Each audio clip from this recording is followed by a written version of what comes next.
और छत्तीसगढ़ में आबकारी घोटाला मामले से जुड़ी हुई एक बड़ी खबर। पूर्व मंत्री कवासी लखमा को ईडी ने तलब किया है और आज कवासी लखमा ईडी दफ्तर जा सकते हैं।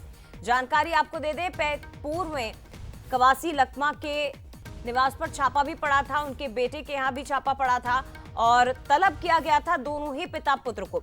आज कवासी लखमा ईडी दफ्तर पहुंच सकते हैं। हरीश कवासी, सुशील ओझा भी उनके साथ ईडी दफ्तर जा सकते हैं। तो ओएसडी जयंत यादव को ईडी ने पूर्व में समन भेजा था। ईडी ने सभी को पूछताछ के लिए तलब किया है। पिछले दिनों दबिश इस मामले में ईडी ने दी थी इन सभी के घर और दफ्तरों पर। यहां से दस्तावेज भी बरामद किए गए थे और अब कवासी लखमा की ओर से हालांकि ये कहा गया कि हम पूरी तरह से सहयोग करने के लिए तैयार हैं, मैं पूरी तरह से जांच में सहयोग करूंगा। समय भी मांगा गया था उनकी ओर से कि अगर प्रॉपर्टी की डिटेल्स ईडी चाहती है कि मैं बताऊं तो मुझे थोड़ा सा समय चाहिए कि कहां-कहां कितनी संपत्ति हमारी है। लेकिन ये बहुत महत्वपूर्ण खबर है। पूर्व मंत्री हैं कवासी लखमा छत्तीसगढ़ के और वो आज पहुंचेंगे ईडी दफ्तर। सीधे रुख करते हैं, अनंत हमारे साथ इस वक्त लाइव जुड़े हुए हैं। अनंत जरा बताइए क्या कुछ जानकारी इस मामले में, क्योंकि पिछले दिनों घर और दफ्तर से दस्तावेजों को बरामद किया गया था, छापा पड़ा था। कवासी लखमा ये कहते जरूर नजर आए थे कि वो पूरी तरह से सहयोग करेंगे, लेकिन क्या नजर आ रहा है, क्या जा सकते हैं कवासी लखमा? बिल्कुल, देखिए पिछले दिनों शराब घोटाले मामले को लेकर जो है जांच हुई थी और इसके लेकर जो है ईडी ने अब कवासी लखमा समेत जितने जो कांग्रेसी नेता थे और अन्य लोग थे उन्हें भी अब तलब किया है। मेरे साथ में खुद पूर्व मंत्री कवासी लखमा जी हैं, हम इन्हीं से बातचीत करेंगे। फिर से तलब किया है ईडी ने आपको? जब जिस दिन ईडी ने आया था 2 तारीख तक समय दिए थे, अभी लिखित समझ आया है, कल 3 तारीख को बुलाएंगे। मैं कल 3 तारीख को जो कागज मंगाए उसको कल देने जाऊंगा। दादी, अगर देखा जाए तो आपने पूरी कार्रवाई के बाद अपना एक बयान दिया था जिसमें कई लोगों के नाम भी आपने लिए थे, अधिकारियों के नाम। ये बातें जब अभी कार्रवाई चल रहा है, हम उस कानून को सम्मान करेंगे। जो भी बातें वो ऑफिस में उन लोग सामने रखेंगे सही क्या है, तो अभी ये बोलना जल्दीबाजी होगा। इसलिए कल हमको सम्मान मिला है, हम कानून को सम्मान करेंगे और उसका पूरा सहयोग करेंगे।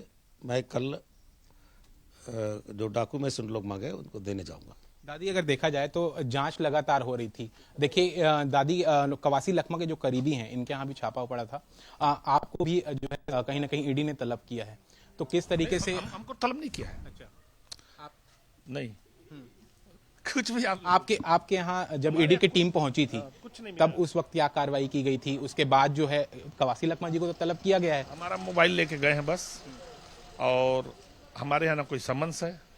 अब मुझे ऐसा आत्मविश्वास है कि हमारे यहाँ ना मैं ऐसा कुछ काम किया हूँ गलत कि जिससे मेरे ऊपर कोई आंच आएगी।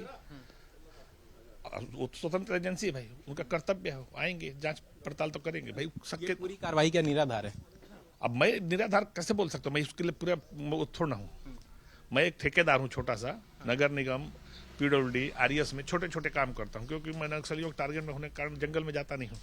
तो महानगर में चाहे नगर में ही छोटा मोटा जो भी रहता है काम धाम करके अपना जीविकापार्जन करता हूँ। बिल्कुल, देखिए लगातार जो है खुद कवासी लखमा ने हमें बताया है कि 2 तारीख का जिक्र हुआ था, लेकिन अब 3 तारीख को जो है टीम ने उन्हें तलब किया है और 3 तारीख को वो सभी दस्तावेज लेकर जो है ईडी दफ्तर पहुंचेंगे। अनंत, क्या आप एक बार स्पष्ट कर सकते हैं कि ईडी की टीम की ओर से किन किन को तलब किया गया है, किन किन को नोटिस भेजा गया है? बिल्कुल, कहा जा रहा है कि कवासी लखमा को जो है कवासी लखमा तो ईडी के दफ्तर जाएंगे ही, क्योंकि उन्होंने समय भी मांगा था और ईडी की तरफ से उन्हें समय दिया गया है। लेकिन उनके जितने जो करीबी हैं, उनके जो बेटे हरीश लखमा हैं, उन्हें भी ईडी तलब कर सकती है। उसके अलावा जो राम भुवन जी हैं उन्हें भी ईडी तलब कर सकती है। और लगातार देखिए सभी चीजों में अगर बात की जाए, सुशील ओझा जो उनके करीबी थे उन तक भी ईडी पहुंचना चाहती है। लेकिन जब रायपुर में छापा की कार्रवाई हुई थी तब सुशील ओझा अपने घर में मौजूद नहीं थे। तो अब देखना होगा कि ईडी से जो समय समय मांगा है उस बीच में जो दस्तावेज प्रस्तुत करने की जो बात की गई है, उस दस्तावेज के प्रस्तुत होने के बाद ये पूरी कार्रवाई क्या होती है, ये देखने वाली बात होगी। क्योंकि जिस दिन छापा पड़ा था उस दिन करीब 14 घंटे की पूरी कार्रवाई हुई थी और 14 घंटे के छापेमार कार्रवाई के बाद कवासी लखमा को छोड़ा गया था। अब देखना होगा जब कल कवासी लखमा ईडी दफ्तर पहुंचते हैं दस्तावेजों के साथ, जिस साक्ष्य के साथ कवासी लखमा कह रहे हैं कि जिस तरीके से वो बेकसूर हैं, उन सभी साक्ष्यों को लेकर वो पहुंचना चाह रहे हैं, तो देखना होगा उसके बाद ईडी क्या कार्रवाई करते नजर आती है। जी शुक्रिया आपका अनंत फिलहाल जानकारी के लिए। लेकिन एक बार फिर से दर्शकों को अपडेट कर देते हैं कि कवासी लखमा आज नहीं बल्कि कल जाएंगे अपने तमाम दस्तावेजों को लेकर ईडी दफ्तर, और वहां उनसे जो सवाल जवाब होंगे, जो पूछताछ होगी, उनका जवाब कवासी लखमा की ओर से दिया जाएगा। फिलहाल ये बड़ी खबर, बड़ा अपडेट कि आज नहीं कल जाने वाले हैं कवासी लखमा ईडी के दफ्तर। ये बात उन्होंने खुद बंसल न्यूज के कैमरे पर स्पष्ट तौर पर कही है।